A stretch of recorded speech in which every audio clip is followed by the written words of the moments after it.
Unity in spirit global క్రైస్తవ సన్నిహిత సంఘానికి మీకు స్వాగతం. మీరు ప్రార్థన అభ్యర్థనలు పంపాలనుకుంటే లేదా క్రైస్తవ జీవ భాగస్వామిని వెతుకుతున్నట్లయితే mark108.comను విజిట్ చేయండి. ఇప్పుడు మనం ప్రార్థనలోకి వెళ్తాము. ప్రభూ, ఈ క్షణం మేము మన హృదయాలను మీ దయకు, శక్తికి అంగీకరిస్తూ ప్రగతి, పునరుద్ధరణ మరియు పునర్నిర్మాణానికి ప్రార్థన చేస్తున్నాము.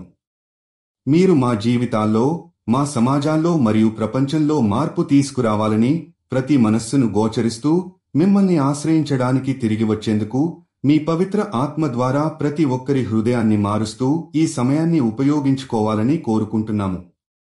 మేము ఆశిస్తున్నది, మీరు మనిషి మనస్సులోని నెమ్మదిని, అన్యాయం మరియు ధర్మాన్ని పరిష్కరించాలనుకుంటున్నారు. మీరు ప్రగతి, సమాధానం మరియు విశ్వాసాన్ని వారి జీవితాలలో నింపాలని మేము కోరుకుంటున్నాము.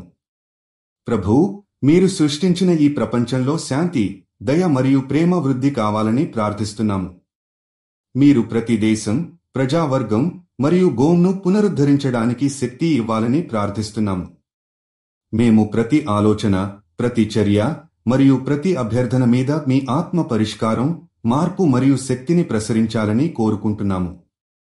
ప్రభూ, మేము ఈ సమయాన్ని మీ వాస్తవమైన పునర్నిర్మాణంతో నింపాలని, మరింత ప్రేమను, దయను మరియు సహనం ప్రదర్శించాలని, మీ నిబద్ధత మరియు విశ్వాసం ద్వారా మీ దయగల రక్షణను ఎప్పుడూ పొందాలని కోరుకుంటున్నాము.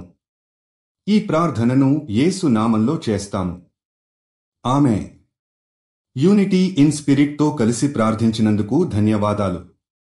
మీరు విశ్వాసం కలిగిన జీవిత భాగస్వామిని వెతుకుతున్నట్లయితే mark108.comను విజిట్ చేయండి. మీ ప్రార్థన అభ్యర్థనలు కూడా అక్కడ పంపవచ్చు.